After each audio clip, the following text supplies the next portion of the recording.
Item: a stubborn lamp. Approximately 1.5 feet long, stand made of discolored brass with a crude fleur-de-lis pattern and slightly melted at the base. Shade constructed from satin, original color impossible to discern due to assorted stains, likely blood, oil, and paraffin wax. The bulb is imprinted with the words "Long Life," despite appearing to contain a standard tungsten filament. There is a long, thin crack that runs the length of the bulb, and it is remarkably easy to cut yourself on the thin glass. With the vacuum compromised, it should be impossible for the light to turn on. The power cable is severed about 3 inches from the base of the stand and writhes like a beheaded snake. There is nothing in this place to power it. Despite all of this, a thin and sickly glow can be seen from the underneath of the lampshade.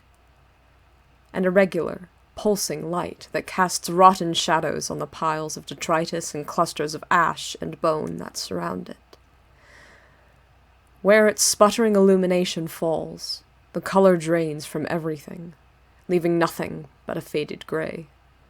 It cannot survive, but still it clings to its existence, destroying everything around it.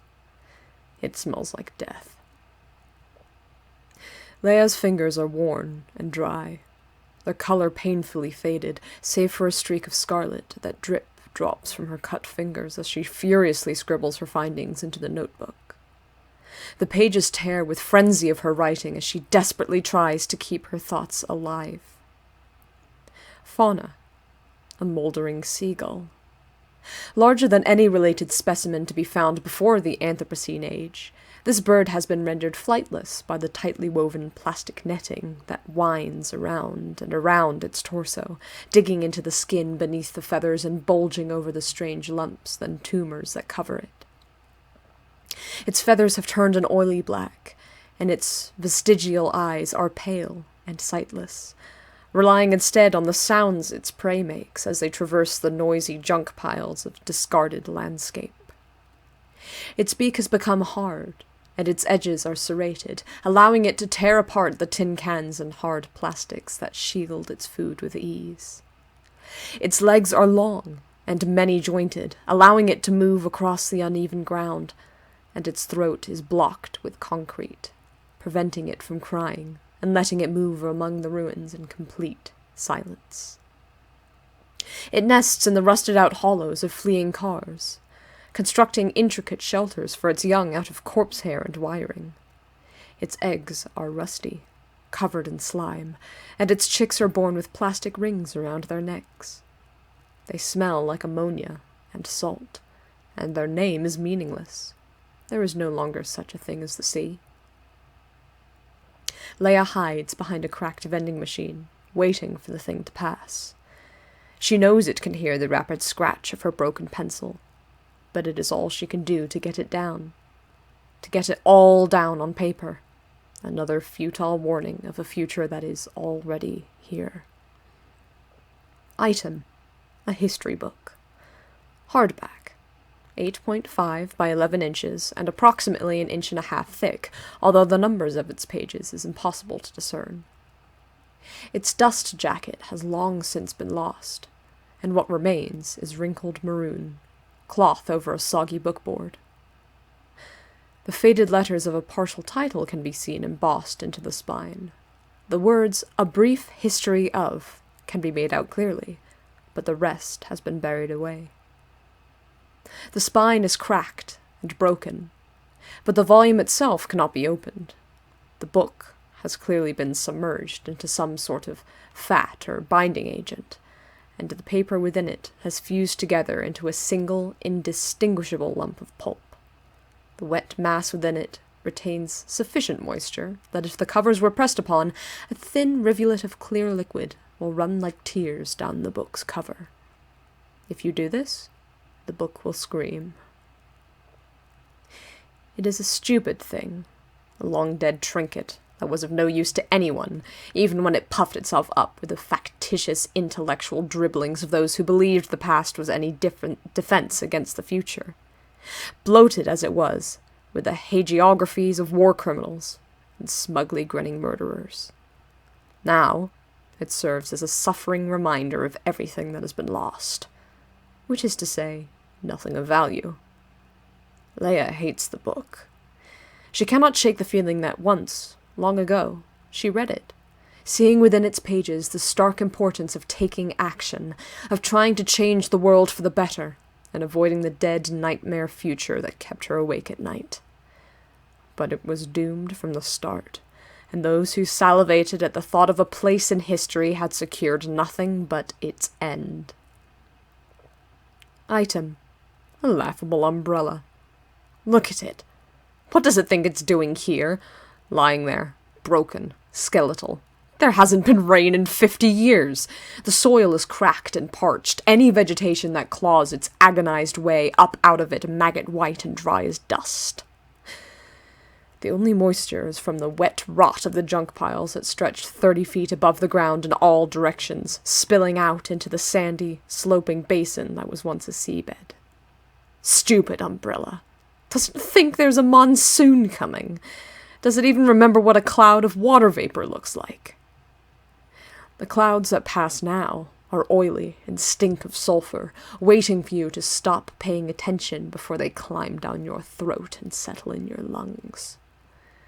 Perhaps this idiot apparatus thinks it can protect from the relentless heat of the sun, but its fabric is torn and ruined, hanging from the snapped metal limbs, desperate for a breeze to stir it from its complete stillness. Take a moment to sneer at this corpse of an umbrella, and wish for a moment that you had water enough within you to spit on it. Leia can barely tell what she's writing anymore. The catalogue of horrors she's compiling, this report on everything for nobody. But what else is she to do? What else can even come close to quelling the fear that suffuses her existence? Fauna, the thing that lives. Something lives in the Anthropocene age. Not a twisted reflection of the world, nor a parasite, or a scavenger, or a cockroach, but a native. Something born in the sloping shells of sagging concrete towers that tastes the tang of rusted iron in the air and knows that it is home. Something that does not know or care what a human is, any more than mankind thought of the creatures that once lived in the shells they found on the beach. It moves through the stacks of garbage like a beetle through filth, and its smile is all too familiar, though its eyes are dark and empty. It cannot be seen in its entirety, for it keeps itself covered, but its long, unfurling tongue may be seen emerging, pink and bristling with long, hair-like taste buds, hunting for something old enough to eat. It whispers to itself in the dark, and sounds like old snippets of toothpaste commercials and adverts to join the army. It is hard to tell if there is more than one, but either there are several of them, or different sizes, or there is just the one, and it is getting bigger. It is our replacement, and it is welcome to the world. Even if Leia had known, if she had had time to warn them, who would have believed her? Who would not have laughed her out of her life if she described the horrors that were to come in their true and vivid detail? But there was no one left to warn, though that does not slow her hand even for a moment. She ignores the burning pain in her forearm, where the thing's rough tongue has torn a section of her skin clear off. Item: a forgotten bone. Whose is this? Pale white and stained with thick black tar. A human bone, that much is clear.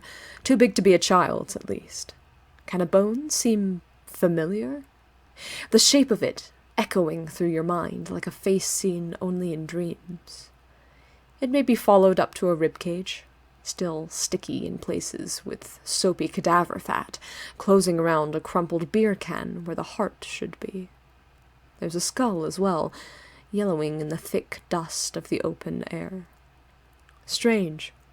Everything here is either bone dry from relentless heat, or damp from decomposition and stagnant decay. Lifeless, yet decaying, the world we have left behind. Leia considers the bones for some time. Does she know them? Are they hers? If she had been quicker, more forceful in her warnings, might they still be alive? Her pencil is broken, but her notes, her warnings from this new world are far from complete. She snaps off another rib and continues writing.